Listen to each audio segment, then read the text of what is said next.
a new series that is What's for Dinner. My almost 2-year-old still doesn't eat dairy, mostly eat all organic. I'm gonna show you a bunch of easy meals that I cook on a regular basis that doesn't involve dairy and are pretty healthy for you. Tonight we are making cabbage and kielbasa. I chop my cabbage up very finely, put olive oil in the pan. I also make this all the time, but instead of olive oil, they do use butter. Also try to make sure that we have a ton of leftovers for my son and I for lunch. This does look like a lot. It's overflowing the pan, but it will cook down. So I use an entire head of cabbage. I use 2 of these Polish kielbasa. I find them up pretty thin. Put olive oil both in the bottom of the pan and on top, especially when it's this much cabbage. Let that cooking while I am cutting up my Polish kielbasa. I'll cook it on like medium heat. Wait until this cooks down a little bit more, but I do also add some seasonings. I'll add garlic powder, onion powder. Sometimes I add this, sometimes I'll add lemon pepper. It just depends on what I'm feeling for the day. You can really not mess this up, so you can experiment with it,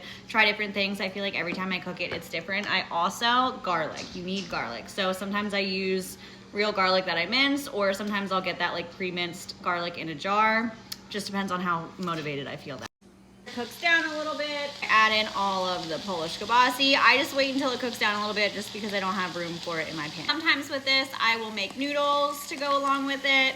My parents, I think, always make noodles with it. It's hit or miss. Sometimes we just have this. Sometimes we'll do this and noodles. Depending on how full you have your pot will depend on like how long it takes to cook. This took about like 25 minutes to cook down. So let me show you what it looks like when it's done. And brown it all a little bit longer if you want. It's all personal preference. I did also decide to make some noodles tonight. So after the noodles are done, I will just mix it all together and eat it up. Let me know if you want this to actually be a series. Surprisingly, this is one of my toddler's favorite meals.